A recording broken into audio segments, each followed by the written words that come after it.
Good evening, guys. Welcome to another BTWN Vidcast. It's actually been a very, very long time since we've done one of these. Normally, we tend to try and pre-record because Kurt makes lots of mistakes.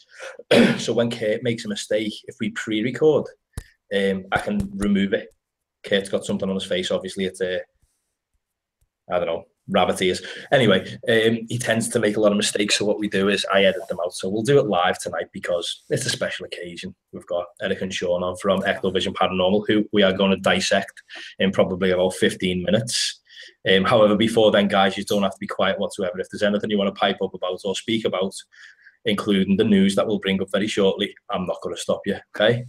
I'll let you get involved in that one. You don't have to bite your tongue, don't worry. So yeah, Kate, before we go any further, what have you been up to, man? Work, but the weirdest thing that happened today is we had a girl come in that was more psychic empath. Yeah. She said she saw, she's the first one I've ever had, and I've been there about 6-7 years at this museum, and it's supposedly haunted. Yeah. And the thing about it was, she said she saw this lady, and I'm like, I've never heard of anybody seeing this one lady, but she said she did, and she explained to this lady a few things about this lady that she wouldn't have known. I would have known, and it kind of got me. It was funny because my co-docent was too scared to go upstairs to check it out. I told her I'll take her up. We'll check. I'll show you exactly what happened, how it was explained to me, and then we had another lady come in as we were closing. I let him in a bit free because there's only 20 minutes left till we shut down, and she was Latina. She was a Latina, and she was into that. She thinks she can see things. So I'm like, hold on, this is the weirdest day going back to back. And then we get in an argument with somebody going into our library who's working on her master's degree in whatever she's working on, a master's degree. And I go, who are you? You know, I've never seen this girl in my life. And then she gets attitude with me and my other docent. We're looking at each other like, oh, I can make your life a nightmare if I really wanted to. But then it turned out I was being nice about it. I changed my course of action and said, yeah, you know, it's all good. No, I usually don't walk around with a flag around that says open on it. But aside from that, I'm back to giving tours of the Underground Railroad, all the above, man. And I'm happy as hell to be on live again, man. It's something definitely that Mo and I, it's been a while since we had the actual drive to go live and all the above. And I'll keep it there. Go ahead, Mo. You're weak. It was what it was with the when we were going live. It was very not risky, but me and Kurt have this, let's just say, working and friend style relationship. Friend relationship, by the way. Don't get no ideas, Kurt. And that friend relationship. I'm not gonna say a word. Go ahead. Yeah, just for anybody who's listening, Kurt's traveling halfway across the world to come and see me in October. I've got to make sure he knows friend is friend. No, I'm afraid of getting spooned. That's what scares me. When I'm cuddling. Don't worry, I'm cuddling. Well, anyway, we needed to be very careful because one of the things we used to do, we fell really bad victim to be brutally honest with you, was we'd just attack each other messing about. Before we knew it, the conversation would have went right down the pan. And I'd have to remove it, edit all the bad stuff out, and then re-upload it, which I don't mind doing. I've got no problems doing it at all, but in the same breath, I just know you're just that close to just getting yourself in really big trouble. Yes. Bigfoot UK82, welcome back. I haven't seen you in a while, man, so welcome back. He's in the chat room. So is Judith, Darlene Brewer, and Under the Scope, who is Steve. Well played, mate. Welcome back. So yeah, we've managed to keep ourselves out of trouble this far. That's all I can say is this far. I can't say anything less for the rest of the year. It is only early in the year, so one of us is probably going to end up arrested at some point. Yes, true.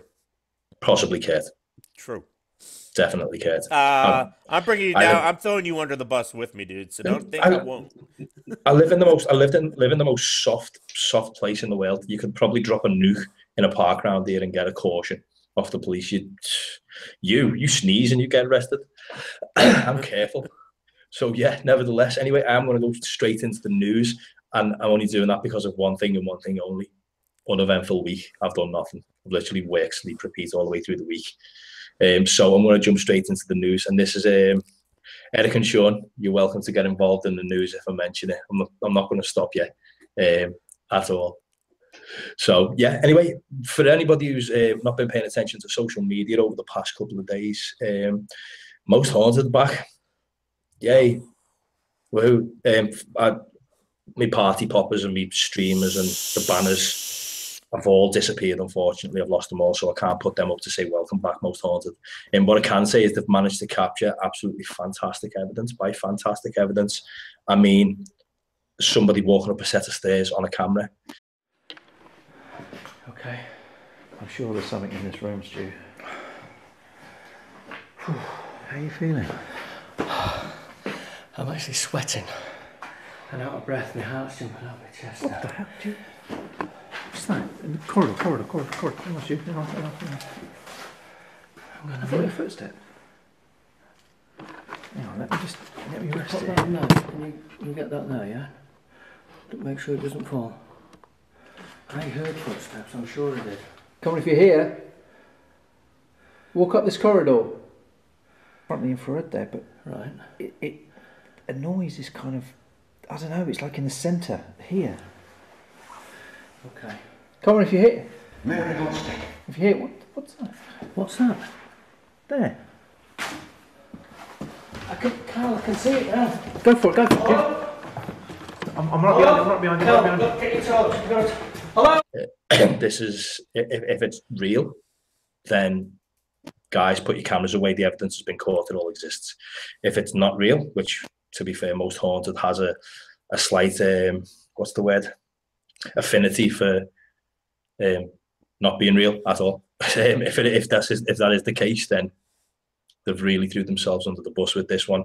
It's, to be brutally honest with you, I zoomed in on the footage. It's in a house in West Yorkshire, under the scope. Oh Christ, not Derricacora. No, worse than Derricacora, man. This is far worse. Basically, they put a camera down on a ledge, and then in the distance, there's a set of stairs. It goes down 2 steps, and then up about 10 steps to maybe like little crossroads in the building. And then out of the blue, it looks like somebody lifts up underneath the stairs, like they were crouched down. Then he lift up and walk up the stairs.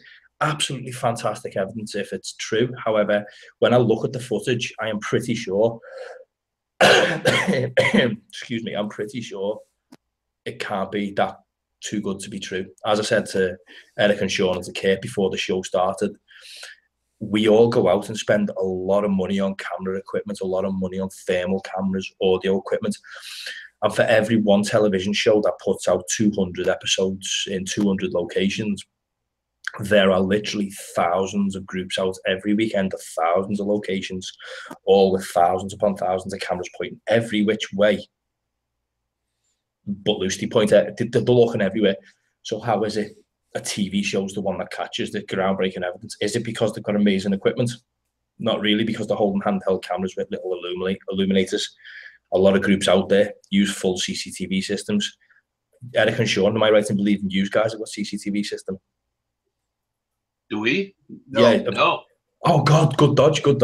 I've used them in the past with about eight channel systems set up in locations. Yeah. And if you work it out, those cameras can see 15 meters total darkness, like at daylight, on CCTV, and you get 8 of them to a system. However, one small camera catches massive amounts of evidence on a TV show.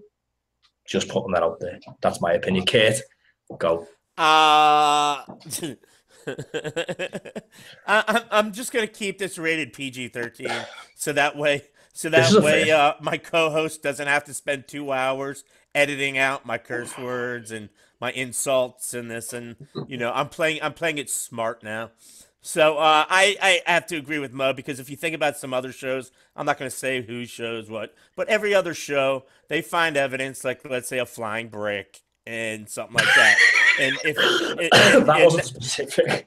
And now if I was watching that again, I wonder what they paid the guy to throw the brick in the air just so it could be caught on camera.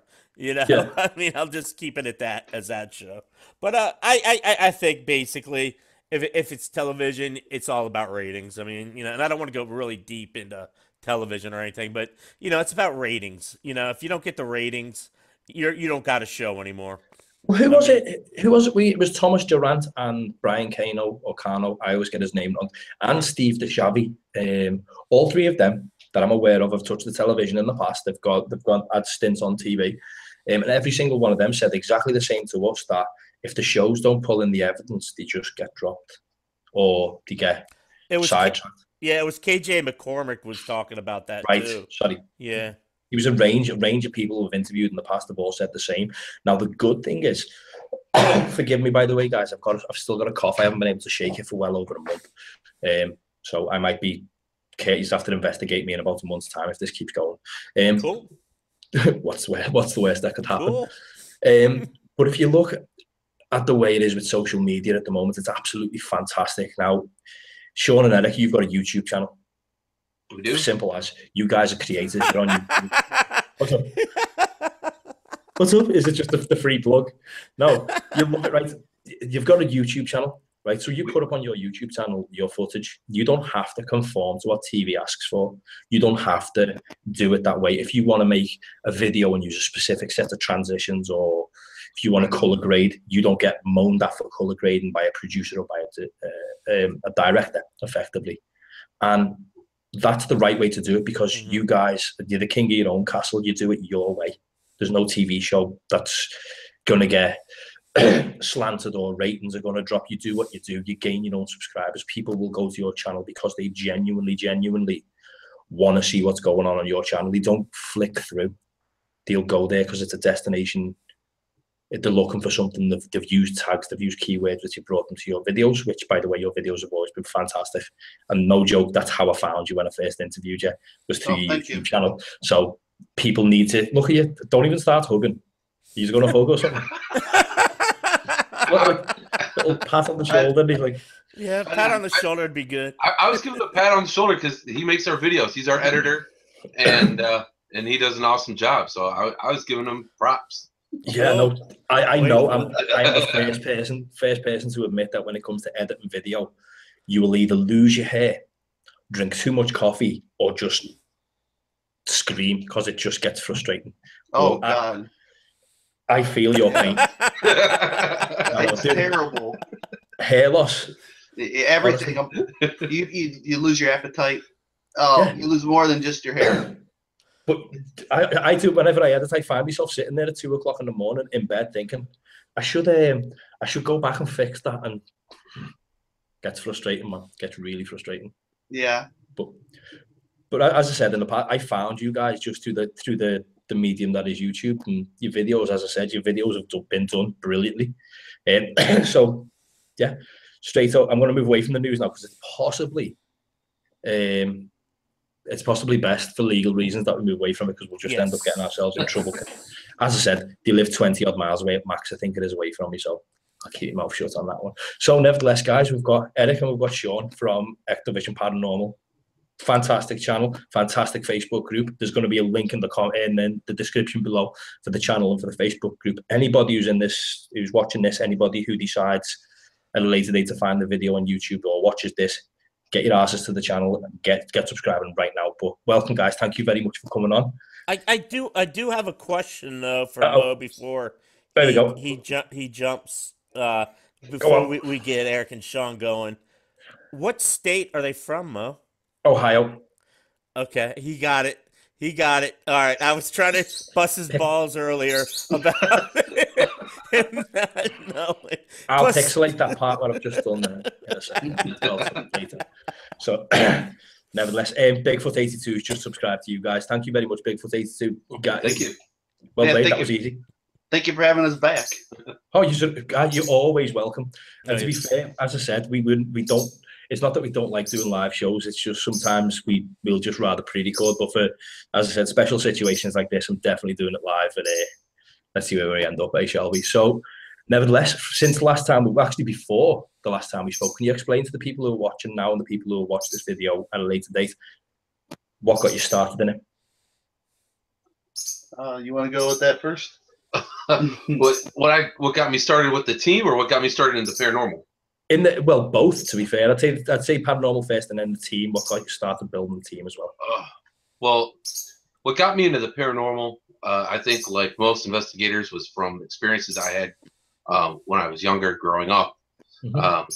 And the experiences I had were so powerful that I actually made sure I followed a spiritual path, made sure that I was safe before I got involved into actually investigating the paranormal. And then once I was ready, I started going to different events and things. And actually, I met Eric at one of the events at the Kent stage in Kent, Ohio. And we've kind of haven't looked back since. He asked me to join the team, and it's been an awesome ride since. Well played, well played. So I'm going to ask the same question again. I'm going to pass the question over. What got you into the paranormal? Mo, yeah, it's just like Shawn said. It was just Basically, when you're younger, you may have this Yeah. experience that you don't understand until you get older, and then you realize, hey, maybe I want to learn more about this. So, I joined another team and I started to learn. Didn't necessarily agree with every little thing that they did, so I kind of stopped being with their team and maybe even stopped a little bit of the whole investigating altogether. Yeah. But later on, I wanted to get back into it, so I was like, well, the odds of me finding a team that would want to do things the way that I would like to do them, they're very slim. So I just decided to form my own team, and here we are. Do you remember your very, very first outing? There's a question. Do you remember your first, not your first investigation, but the first time, well, maybe it might have been the first investigation, the first time you guys got together and went, right, let's go and look at something. Do you remember that? With us together? Yeah. I do. Actually, the first time we investigated together was actually at a home location. It was a private residence in Kent, Ohio. Yeah. And then literally, I think 2 weeks later, we went to Ohio State Reformatory, and we investigated that location. We had the building to ourselves, and we actually made an awesome video about it. Actually, Eric made an awesome video about it. So I love the way you went. I mean, Eric, no. I do nothing. I debunk.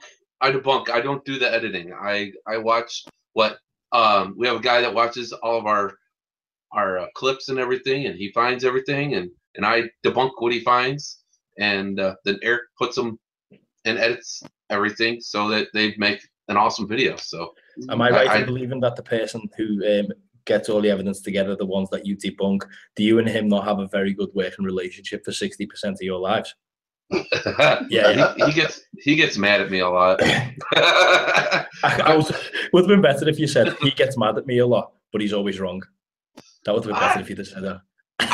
I wouldn't say that because he's been right too. So my job is just to Tom is the guy who reviews everything, and he literally finds everything, and he marks literally everything.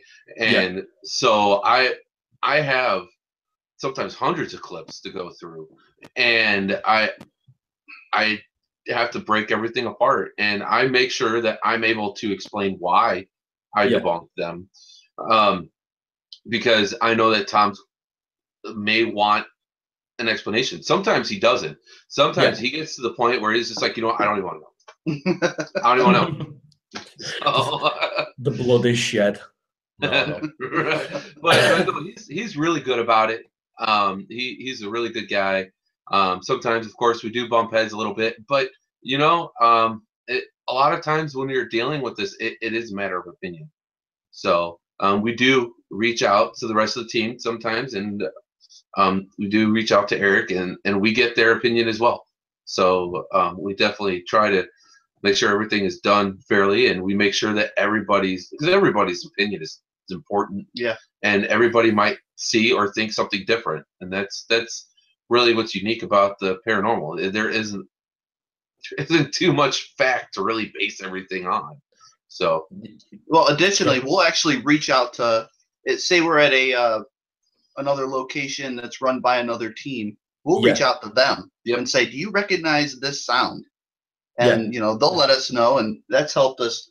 That's helped us a couple times. Yeah. Well, look, the best part is with the common consensus when you do use more than. By the way, Kate, your mic's not working. Just in case, I don't know why. it's not working. But anyway, what you'll find is if you reach out sometimes to a common consensus, like for instance, a Facebook group that you have, or you reach out to more than one person, you say, listen, Kate, you're working now. Say something. Yeah, Mo is a, never mind. Let's go back to Eric and Shawn. So yeah, when it comes to looking at evidence review, as opposed to just dealing with a group of 6 people or 5 people, sometimes putting it forward to a group of people and letting the group of people also, even if you just put it out to basically like and effectively like a peer review, if you put it out to people, sometimes you might get especially a surprising response when a few people correlate the same evidence. You're going to say something, Ed? Yeah, I wanted to say though that it's hard for me to say this, that it's got to be tough sometimes. If I catch anything or something weird, I send it straight to Mo, because I don't care. I want to know, is it BS that I'm catching? What can he explain it over? I prefer somebody to help me explain what that is, whether it's Mo talking about how he loves orbs or me talking about flying bricks. You know, I mean, sorry, Mo, about the orb joke. That was just bad taste. Cut me deep. Yeah, just what we don't need. Exactly. But do you guys ever? I mean, does it ever get to the point where you trust somebody else's opinion over somebody else in the group? And I'm not saying that in a bad way. Right. I mean, like, I wouldn't go to certain people with what I've found. Believe me, in a heart would not. But I would go to, let's say, Mo or a couple other people on his side of the pond. What's your take on this? And it doesn't hurt my feelings. I mean, there's no feelings hurt. You know, it's like nobody's found the chalice yet. You know, it's one of those deals. Right. Do you usually you two tend to start off with what you've catch and then kind of share it slowly to others in the group? Well, honestly, I do tend to send it to Eric first, and that's only because he has editing equipment where he can see things that I might not be able to. He can do frame by frame. He can actually tear things apart better than I'm able to with my computer and with the programs I have. But past that, honestly, I think everybody on our team, we're all very honest with each other, and we try to keep an open mind. And one thing with the paranormal is you have to be able to have an open mind. You have to be willing to learn and learn from other people. And because once you start blocking all that off, that's when you're going to start losing. And so you really need to be able to keep an open mind and learn from people. Now, there are people who are just believers, and they believe absolutely everything is paranormal. And so, I mean, you do kind of want to be careful of that. But like I said, you want to make sure you keep an open mind. Of course. The one thing I noticed was, sorry, Eric, were you going to say something then? Oh, no, maybe just add that once in a while we will have a clip from an investigation kind of floating around between us so that we can all take a look at it. Mm-hmm. But, you know, ultimately, we may not all agree on it, but at the end, you know, we're all going to make a decision that we can stand by, if that makes sense. Yeah, no, that's appreciated. It's the right way to do it. But the one problem I've always noticed with the paranormal, especially as a field, that the way it is, and especially since social media has took hold of it, what you get is it's a lot like a religion. You'll get staunch believers, you get staunch or really heavy skeptics. You get people who are just in the middle, people who just want to bystanders, like effectively, I'll call them bystanders. And because of, excuse me, because of that, you'll always get the naysayer, and you'll always get the true believer arguing with each other. And one of the bad things with putting it forward to social media as a place, if you needed somebody to review it, is you would always get the one person who says it's dust, and then another person will say it's not. And it just always seems to turn into something. So using your own team is a really good way of doing it. But I'll still stick to my guns. If I had to, I'd put any evidence court, I'd put it to peer review, and I'd let the people kill each other. Because regardless to whether I put it up or somebody else does, they're always going to do it. They're always going to pick up with it. But in the same breath, at the end, you will come out with you'll at least come out with an answer. Now, I do have to move over a little bit to a question which has just been put into the chat room, which is from Under the Scope. Do the guys have a broad theory of what most paranormal cases may be? For example, interdimensional theory or grave matrix theories?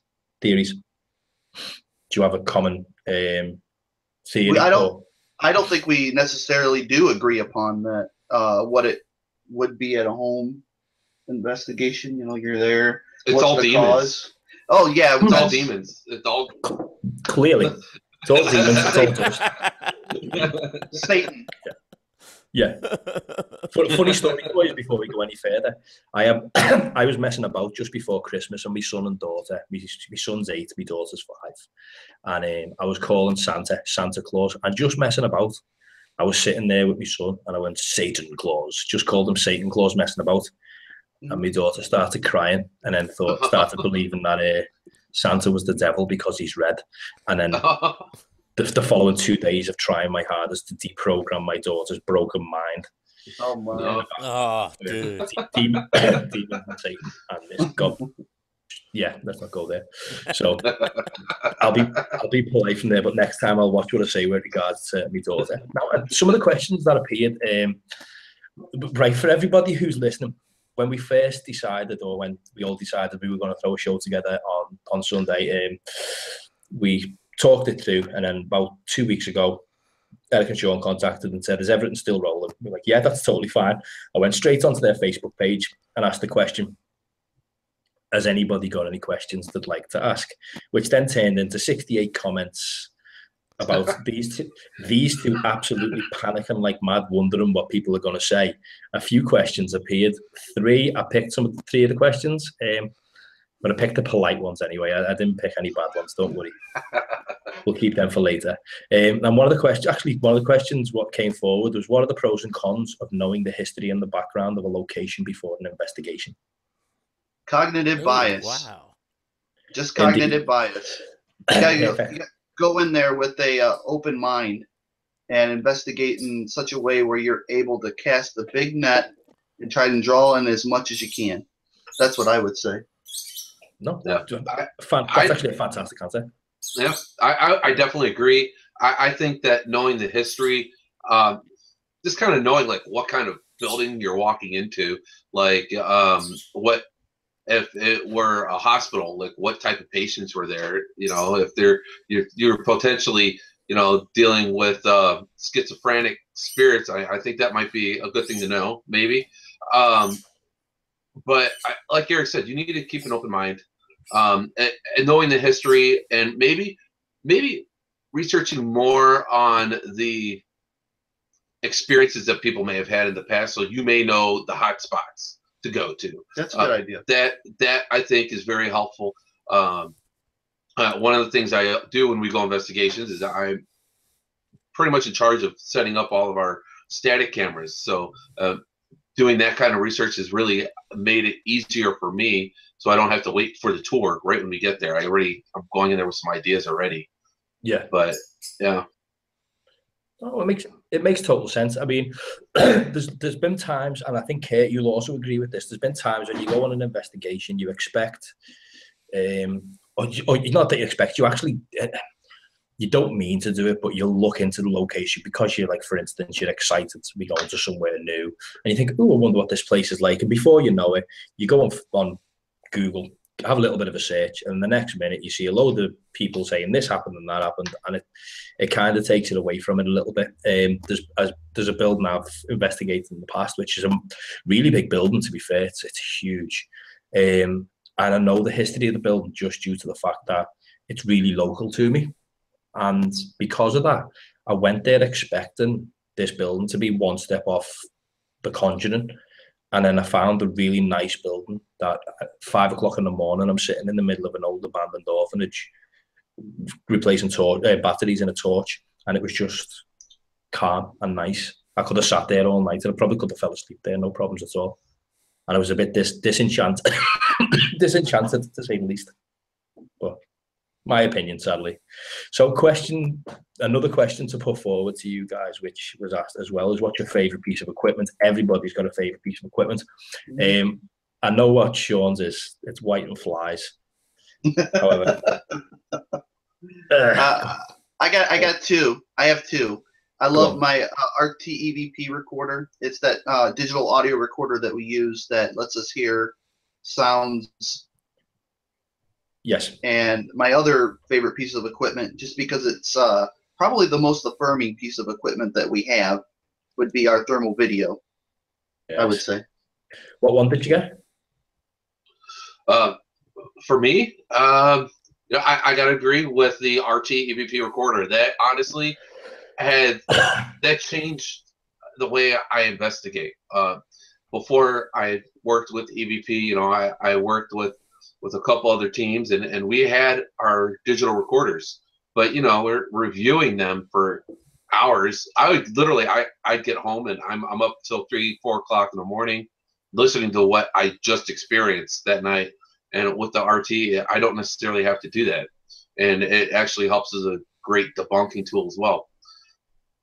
And my second most would be, if you've seen our videos, we have this stuffed dog. Actually, my wife gave it to me for Christmas one year. I love that thing. It's a REM pod. It's a great thing. It's a trigger object that is also wired to work just the same way as a REM pod. So, and it lights up on the collar and the nose, and it makes the noises and everything. And we have gotten some awesome experiences with that. So that's gotten to be one of my favorite things. Is that similar to the Boo Bear? No, we don't. Not at all. Man, that thing is. Well, I put my tongue on that. Yeah, that thing is. Remember, we were going to bite our tongues. That thing is. I'm just going to say, as debunking, that thing has created so many false EVPs for us. I don't like using it. It's great if you're sitting there in a room with the door closed and no other camera is going to catch it, because we set up static cameras. So we have had that bear set up in one room, and you could tell on that camera that's facing the Boo Bear that it's the Boo Bear. But 2 floors down, it catches that Boo Bear. I can talk, saying, "Will you count with me?" And you hear like something completely different, like "I am free," and this like weird little voice, and it ends up being that Boo Bear. So it's like, yeah, we have it, but we tend not to use it too much. Okay, now back to the bear that your wife got you. Mm-hmm. What's it name? It's a dog, and honestly, I'm horrible with coming up with names. Paranormal Pooch. His name is Paranormal Pooch. PP. I'm disappointed. Yeah, it could have been anything. It could have been. It could be George, but it's Paranormal Pooch. That's his name. It could be George.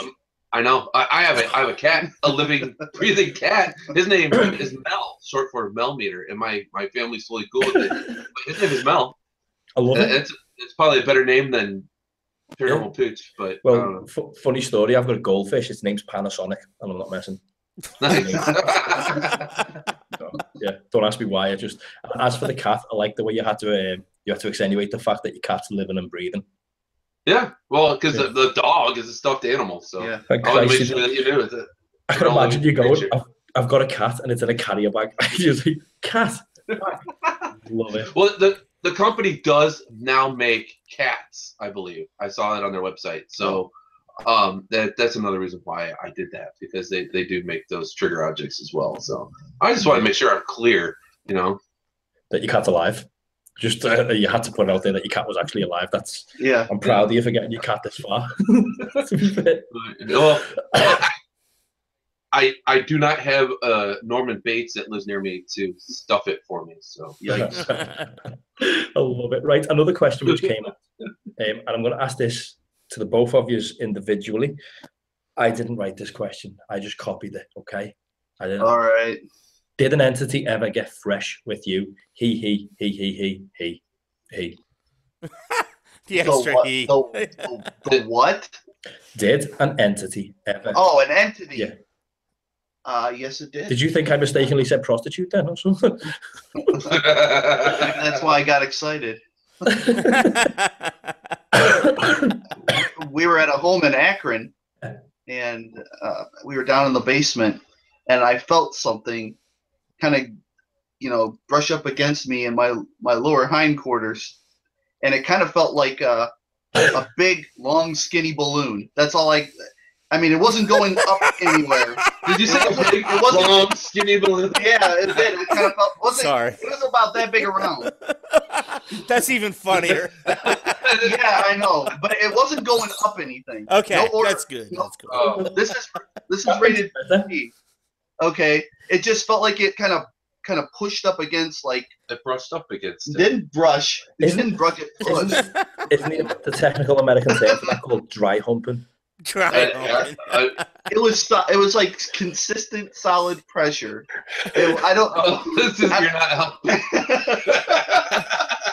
I'm just trying to get through this. At least I love the honesty, though. At least it's honesty. I'm not That's saying honesty. I like that. I'm also not saying that I liked it. It just happened.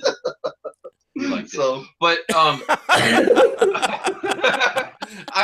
I was there, and I had no clue that it was like a long tubular feeling thing. I told you it was. It went down this far my leg, and it just pushed like a marshmallow or a balloon. It just kind of felt like it shoved me, not like hard, just enough to put pressure on the outside of my skin.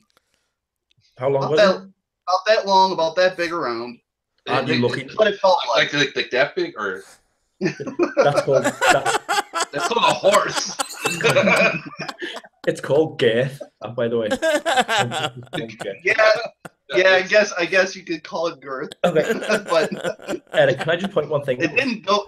You said you didn't like it. I'm sorry. You said you didn't like it.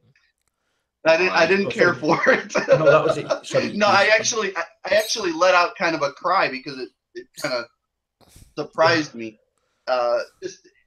Like I said, it was on my side right here. If it had went any further, there's no support groups that you could have went to, you know. No, you'd have to press charges or something. I did let out a cry, and I tried to explain what I was experiencing there, and nope, I didn't do this right. No. And for the record, I was in the other side of the room. Yeah. All right. And no. Just one thing before we go any further, Eric. I had something touch against my lower back once, and I was in a room full of people, but I was in the corner on my own out the way, and I felt something rub up against me. It was just like something brushed up against me. It wasn't fallacious. It wasn't circumference. It wasn't like a balloon or a marshmallow. So it wasn't me. So I'm going to pass the question on to you, Shawn. Are you okay? Eric is not hearing you. Oh, can you hear me now? Yes. You can? Okay. Yeah. Oh, no, I can't. Okay. We're back. Good. Right. Okay. So before we go any further as well, something showed up in the chat a couple of minutes ago that you should name your dog Oculus Prime. Nice. That works. I'm a Transformer fan, so I like that. Cool. Oh, cool beans. Andy R is from Northeast Ohio, who's just popped in the chat. Welcome, Andy. Now, just to give you the rundown on what's going on so far, Andy from Northeast Ohio. Shawn was about to tell us if anything's ever tried to get fresh with him on an investigation. Shawn. Oh, yeah. Has Eric ever gotten fresh with me? Yeah. No. He was on the other side of the room. Oh my god! So, no, I'm the one that. No, I'm not going to go there. Go there. Go there. Joke. You brought it up. You got to go there. Nope. Go there. Go there. Eric may have grabbed me a couple times. Okay. No, I'm kidding. No, I'm sure I didn't like that either. Okay, before we go any further, can you show me where he touched you?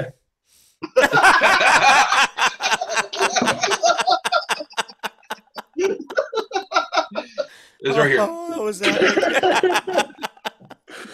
I knew it was good having a Barbie doll on the table. Oh, that was good. That was too good. It's Andy having children. I haven't got children. Oh, that makes it even creepier, right? Come on. Oh dear God. That's your doll. Oh yes, indeed. Yeah, her name's Wow. Her name's Shaniqua. I just keep her around. So anyway, right, I'm going to move swiftly away from where this has gone, which is down the pan in about 5 minutes, literally. And I'm going to move back towards the videos that you guys have pumped out. As I've said in the past, and I think I've said it to you before in the past, Eric, with regard to the editing of the videos that you put out, they're actually done fantastically well. It's not to blow smoke up anyone's backside. It is literally fascinating how you've done it. I mean, you've got green screen down to an absolute T. Everything about the way the videos are done is brilliant. Thank you. How much effort do you put into getting all your footage, get it correlated, get it put together, get all the evidence right, put it into a timeline and upload it, or get it into a video and upload it? How long does it take you from start to finish? Yeah, that is I would say anywhere from I mean, it's anywhere from 3 months to 4 months sometimes. We've kind of got it out as quick as 2 months before, but I mean, that's just if we have zero problems, you know. But from start to finish, we're looking at about 3 months average. We'll say 3 months. That's probably about right. You know, we have a whole process which we do. Yeah. You know, before and after the investigation. If we're lucky, we get to visit the location a couple times to shoot our B-roll and our interviews. Yeah. If we're not, we have to get it all done in a day. And that right there is stress. You get there, you hit the ground running, and you don't stop until you leave. You're just constantly on the move. You're filming, you're setting up equipment. Yeah. It's just like, wow, stress. Yeah. Unbelievable. For people out there people who just watch the video, so for anybody who hasn't subscribed to their channel, get on there and subscribe right now. But before we go, but we look a little bit deeper, into it, the amount of footage that you can use on an investigation, sometimes you're restricted to actually what you can use because you're only there for 7-8 hours max sometimes. And then you've got people like some of the shows like Ghost Adventures themselves, they're there for 3 days to a week at a time. And what they'll do is they'll film over those 3 days and they'll correlate all the evidence and then they'll pull up loads. If you look at what's the one with Nick Groff and Katrina Weidman called? Paranormal Lockdown. Paranormal Lockdown. They're there for 72 hours or something like that in a straight row. That's 72 hours worth of camera, 72 hours worth of them having equipment in a building on their own. That recording time, that's golden. We get 8. Yeah, maybe less. And you've got to make something of that. It's a struggle. So, as I said, I'll give you massive props, but it's painful. No, you're very welcome. One more question, though, which is with regards to the evidence review for you guys. How long do you wait before you actually look at the evidence? I mean, do you get up the next morning and start looking, or do you book like a time where you can all be together and then it's 4 or 5 days down the line? Oh, well, actually, we have a guy. Tom, he's our evidence review expert. He is awesome. We go, and just to paint a picture, we set up to 8 static cameras.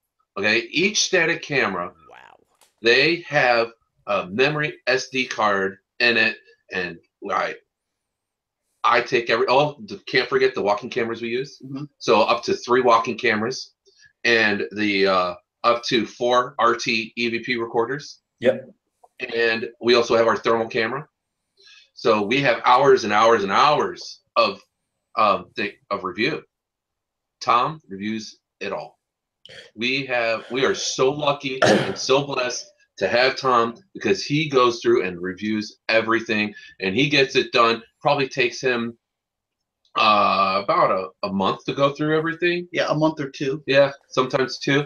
And so we're very lucky to have him. And he starts reviewing it as soon as I can get everything transferred from our memory cards over to the hard drive that I give to Tom. So the amount of time between waiting, I mean,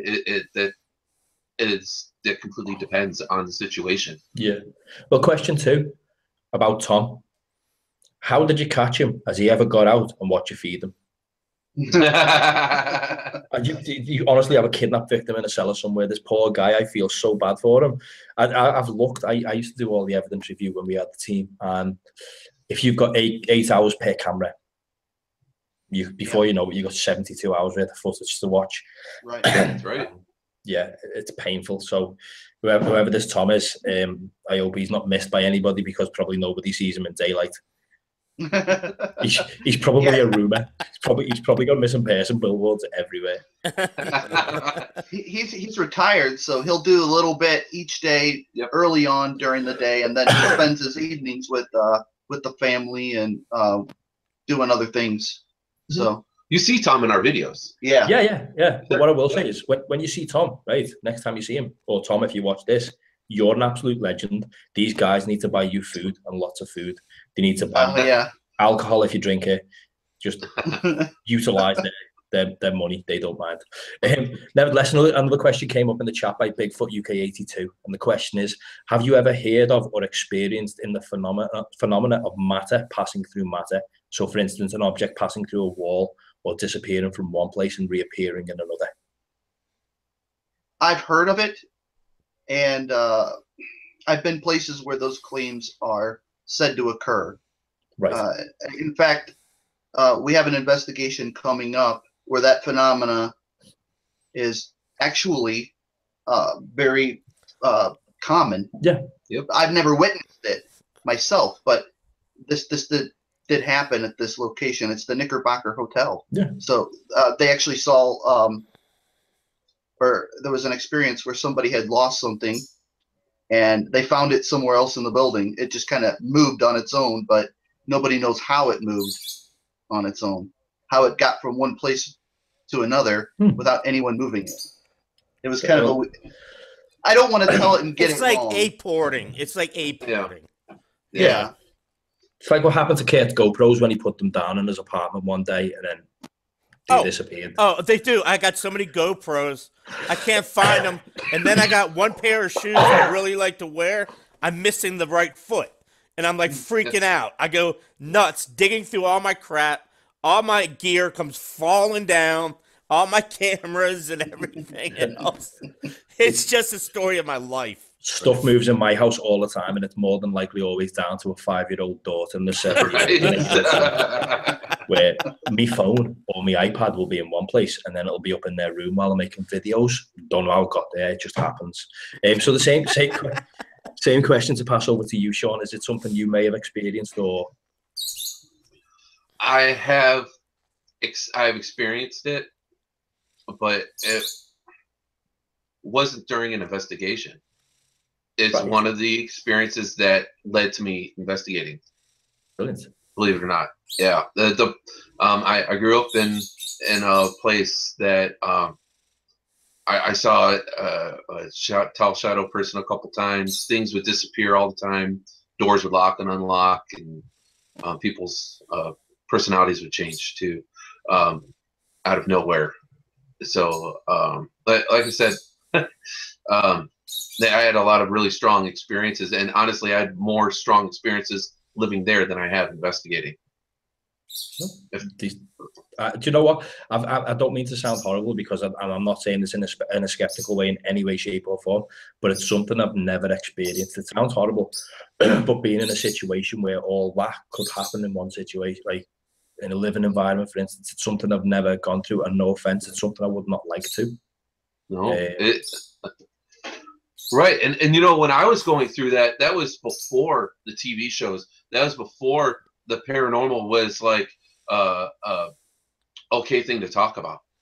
Yeah. So and you know, all these things didn't just happen all at once. You know, they all happened throughout. I lived there from the time I was in 7th grade up until I was like 18, 19 years old.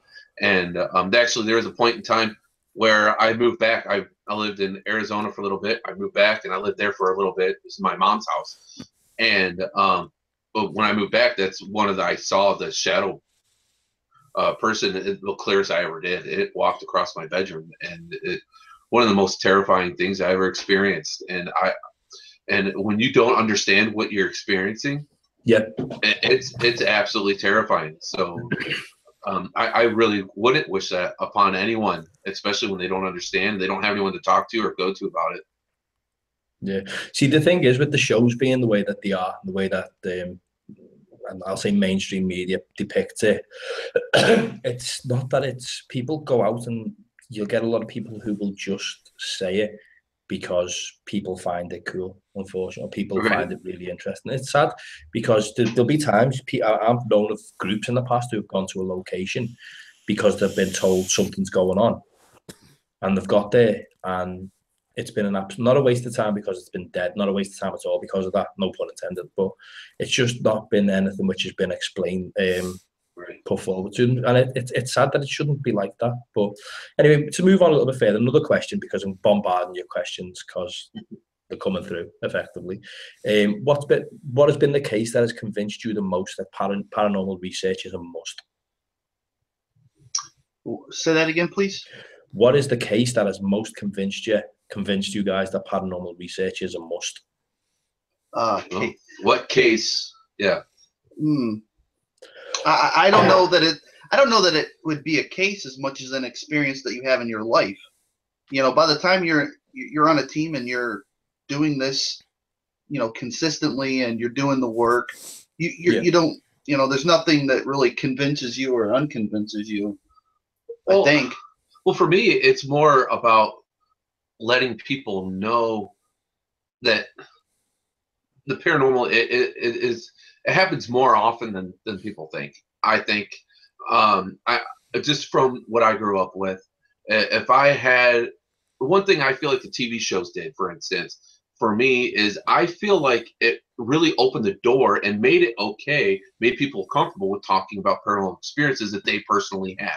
Yeah. So it's kind of opened the door for everybody to feel more comfortable talking about it. So I feel like that's been awesome. And so with what we do, that I think helps other people maybe understand what they're going through, since we also do home investigations.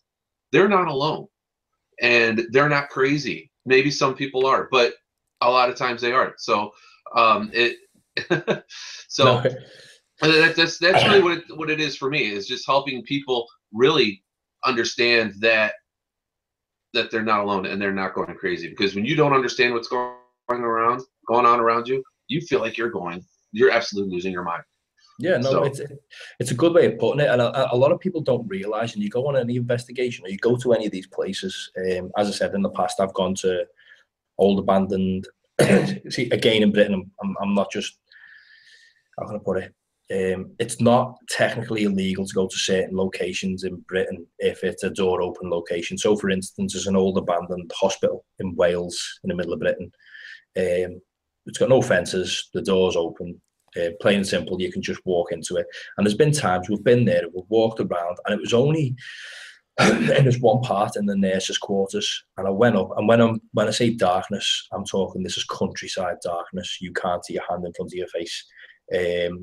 We were up in the upstairs part of the nurses' quarters, and as we were walking through, and I was looking into the rooms, I noticed that the wallpaper in each of the rooms was different. And that, for me, that was the weirdest thing of any of the investigations. It's not in paranormal. It was just when you look in the room and you think to yourself, well, every single person, these guys lived here. This was their It's a place. psych ward. I mean, it'll give you a different feel, like the color pink is supposed to be a calming color. Yeah. And then let's say you get another one, Mosol, let's say green or red, which is an angry color. Yeah. You know, I mean, I think those have an effect also. They do, but it also helps you see the person themselves who are in the room. It makes you believe. It shows you that maybe we're going into these places and we're poking around and we're flashing our torches around, got your camera pointing at somebody and just pointing down the halls, for instance. You don't realise that sometimes these were people's relatives, these were people's family. You've got to treat them in a certain way, and you guys, you actually do treat with a lot of respect. I've seen it in your videos. You show a lot of respect for what you do. However, you get some of these people who burst into properties and they'll start screaming around. Yeah. Show yourself. And that, to me, if I had a relative pass away and I ever heard anybody burst into the house where a relative of mine was and start screaming anything, I'd probably want to find that person. Yeah. And it's worrying, but it is the way it is. Now, two other questions have appeared in the chat room, nevertheless. And one of them is, what has been your favourite place to investigate? Why? Home investigation, I would say Coshocton, Ohio. We had a lot of cool stuff happen there. We had a camera move all on its own, of course, and then we had some EVPs that were captured on separate cameras on different floors at different times, but it was saying the same word, and it was the same voice saying the word. Right. And I would say probably my favorite bigger investigation. Man, that's a tough call. Everywhere we go, we really enjoy going to these places. So Yeah, it's getting to poke around big old buildings is fantastic. maybe it's. I know. There's so many, and every building has kind of its own personality. So it's hard. It's hard to tell which one really was your favorite investigation. I mean, we're very fortunate with the findings that we do get, and so, man, favorite. it's tough. It's really tough. I almost want to say a place that's not even open anymore. Stagecoach Inn. That place is awesome. It was really nice. I've actually been there 3 times, and each time we've captured disembodied voices, a Bible falling off the shelf on its own, and it's great interaction there. But everywhere, it's frustrating, isn't it? You can't. It's like one of those things you really struggle to find. But we all have, and this is actually the next question, which somebody. They've all been good to us. I'll say that they've all been very good to us. No, that's the best way to be. The next question which came out actually falls really in line with this as well, which is what's the one place you guys have investigated the most? That was probably the Stagecoach Inn. Yeah. And you said it's closed now? Yes, it's closed now. Unfortunately, they were forced to close their doors, so you're not able to do investigations there anymore. Shame in it. Which it is, and it's an awesome building. It's not a very big building, but it's awesome. And oh man, just in our video, we don't even have all of our findings on there because we were there other times. Mm-hmm. Yeah. No. Oh man, yeah, it is. But the guy that runs it though, whenever I bring it up, he always makes sure to tell me. He always makes sure to tell me that they are working on getting the place up and going again. So I think that they just have some legal hoops to jump through, and so hopefully they'll. I don't know any details about it. I just know that I can't do it. Well, some places, especially by the sound of where Stagecoach Inn's concerned, some of those types of places, they're worth saving. You know, it's some buildings, you know, they're gonna fall. Some buildings are gonna end up in disrepair and just get reclaimed by land, but some buildings will stay. I think if I remember correctly, the Stagecoach Inn, I think I've seen a video that you've done with that. You've done a little flyby of the windows at the beginning. Yeah. I think we talked. There goes Mo. Mo went away. It's all right. So keep going about the Stagecoach Inn. So you've been there. I'm just going to go fill in. We do this all the time. He'll pop out in a minute. But the Stagecoach Inn, basically explain what the Stagecoach Inn is to a lot of people that might not know in the chat room or future watchers of this video or anybody else. What exactly is a Stagecoach Inn? Where is it located? In Ohio, of course, right? But but what exactly is it? Well, it's located in Palmyra, Ohio. It was built in the mid 1800s, mid to early 1800s, and it used to be used as a hotel originally. Okay. Why they called it the Stagecoach Inn is because travelers by stagecoach would obviously stop along and stay. But it was also close to a railroad at one time. So it still remained an inn, but not so many horse and buggies later on in its history. Eventually it became used as other things. I think at one time there was a store in there, a grocery store maybe.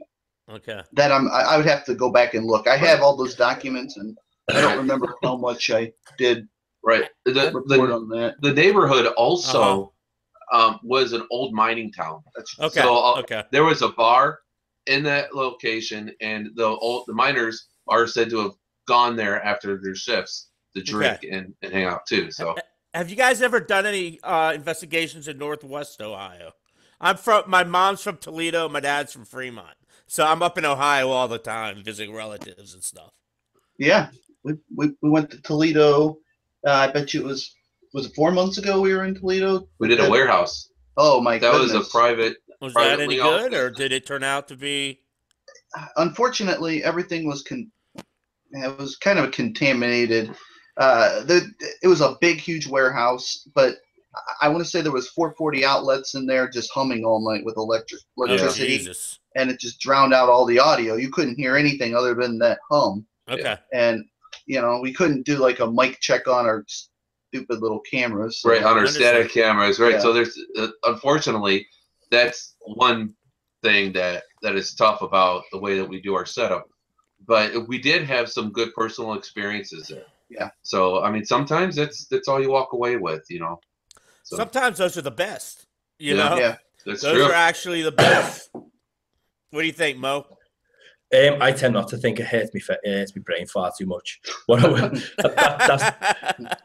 That's not me trying to deflect from the conversation, but as you were talking, it wasn't that I wasn't paying attention. I was reading through the chat at the same time because the questions appeared, and Andy R, who's in the chat at the moment, has had a really bad problem with autocorrect, trying to say that the Knights of Pythian met there. The Knights of Pythian. Yeah, Knights of Pythian, that's right. Yeah, Pythius. Pythius, that's right. It's Pythius. Yeah, Pythius. According to his autocorrect, which he blamed it on, sorry, Andy, it's Knights of Python. Python, not Python. Pythian. Python? Sorry, autocorrect. He went mad. He literally just started having this autocorrect fight with himself, which I feel bad for you, Andy. Actually, if you could screenshot that, send it to me. I want to see that actually. I don't get into the chat room from where I'm at because I let Mo do that. I want to see that. Okay, wait there. I'll look it out. Whoa. Can you see? No. That's self-hating right there. I think that's self-hating right there, Andy. It's a good job though, Andy. At least you had the common sense to, spell check it. Oh my God, noon. I gotta see this. It says oh my God, noon, and then no underneath. Andy, I'm not picking on you in any way, shape, or form. No. It's just nice that it happens to somebody else at the same time. I like it's fun though to bring in people in the chat room into the show also. That's the way I have the best time. So they can be watching Shawn and Eric. Any questions they have, we're gonna throw them their way. And so it just brings more people in than just us having a conversation. Right. And I find that to be interesting. So. Yeah, we drag them into it. We literally pull them down. Yeah, we pull them down with us. Yeah. If there's a bus, we throw them under with us. Right.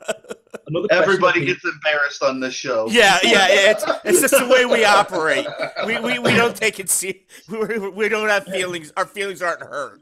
Of course. I haven't got feelings. I have none. Feelings. No. They got taken off me during marriage. Anyway.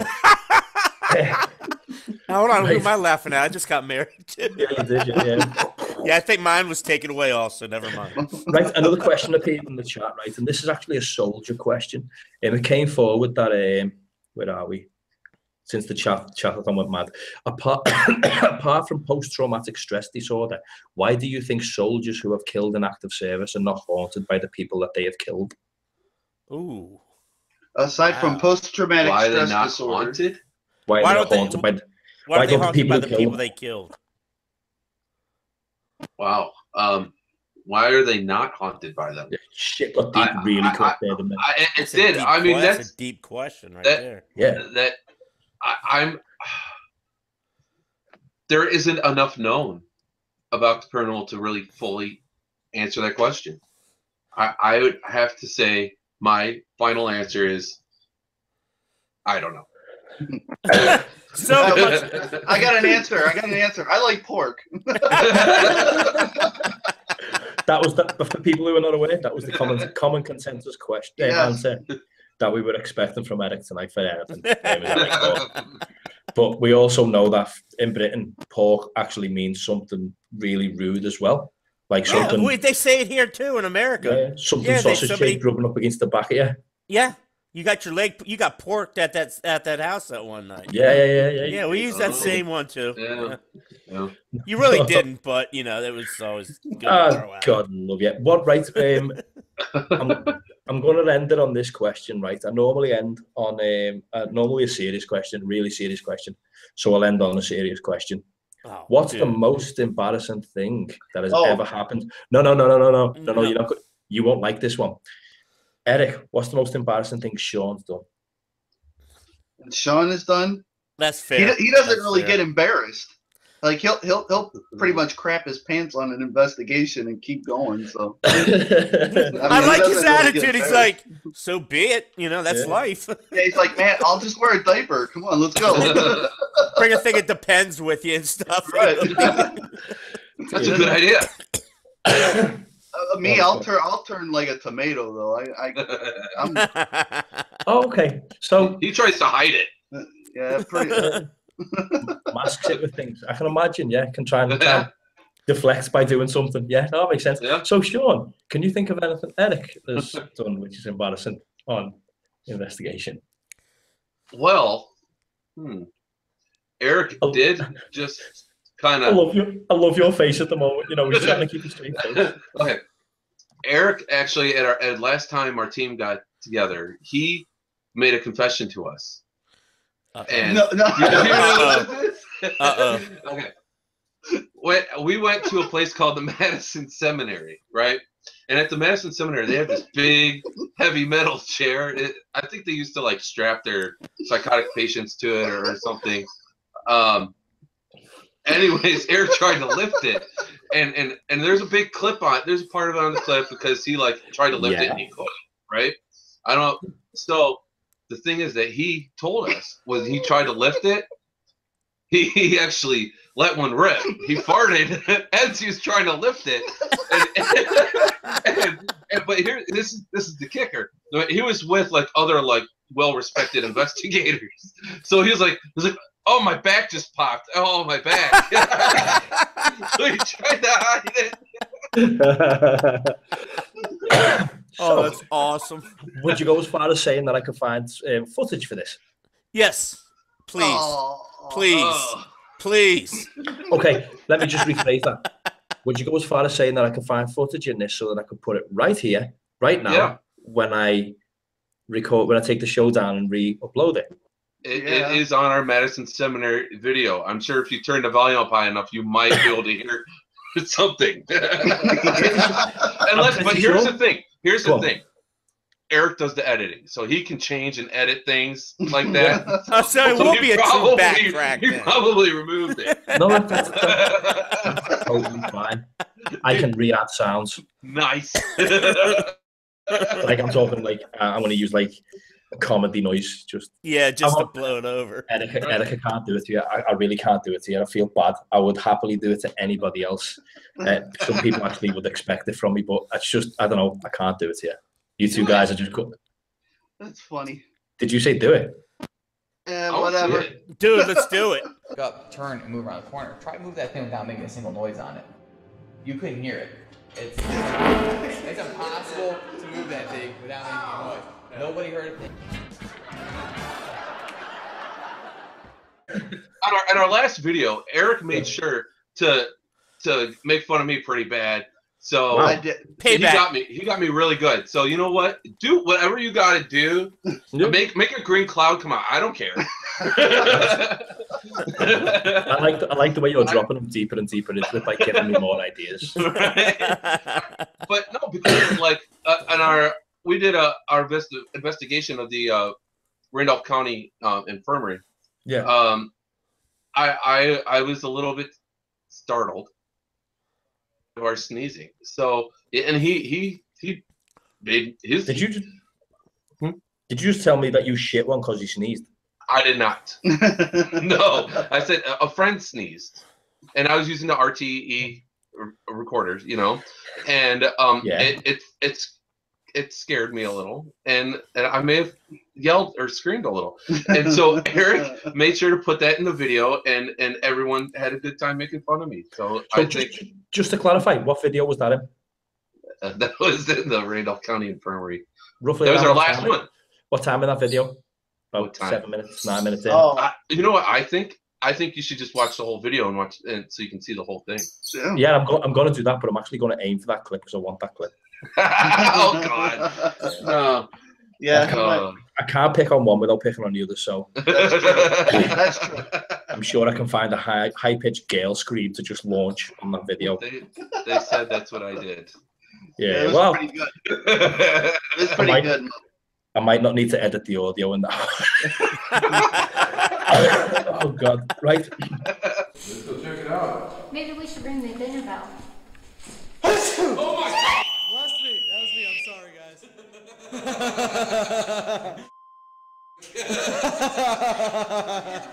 Woo! I scared you. Sorry. Guys, as fantastic as it is, I love having you two guys on. It's hilarious. It's great. We're gonna have to call it to a close. I'm gonna have to shut down on this. So for everybody who's watching, listen, guys, thank you very much for coming on. Thanks a lot. Thank you. For watching. Thank you. Ectovision Paranormal. If you have a look at it, Stephen's put in the chat. Ectovision bloopers show. That could be cool. That could be cool. Outtakes. I told Eric we should do that. Yeah, we're getting a lot of people contacting us to do that because we're just like, you know, we're who we are. We make a lot of we pull a lot of weird. We have fun. We have fun. We have fun. Yeah, I mean, we are who we are. Yeah. We do and say stupid stuff. Well, you're human. That's all it is. You're just human. We all do it. Yeah. I mean, I think I must do something really, really stupid on a regular basis. So same as Kate, I literally. Oh, I live to be stupid, so that's basically it right there. Yeah, that's my life in general. So nevertheless, as I said to everybody who's watching, if you haven't subscribed already, go into the description, get the link, go on and subscribe to the channel. You need to subscribe to it, and do me a favor, stop watching crap on the television and start watching these guys because it's worth watching. And to everybody in the chat room again, thank you very much. Yeah, thanks a lot, guys. Is there anything you guys want to plug shamelessly? Oh. We want to plug ourselves. Yeah, always ourselves. Yeah, Ectovision. Go to YouTube /Ectovision /C/ Yeah, come find us. Ectovision Paranormal. It's one word. And also check us out on Facebook. Yep. And also check. I mean, we're all everywhere. We have a Twitter, website. Instagram, Pinterest. evparanormal.com. Sweet.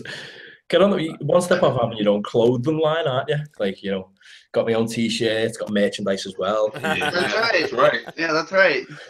Love it. Right. So what I'll do for you guys to save you going through all your social media and having to put it all out, what I'll do is I'll link everything, absolutely everything in the description below. That will all be there tomorrow. So if you don't go there and you watch this if you watch this show and you haven't gone to their channel and subscribed, watch out because we're going to send Kate to wherever you are with some form of firearm to fix that problem, okay? Yeah, I got a few of those.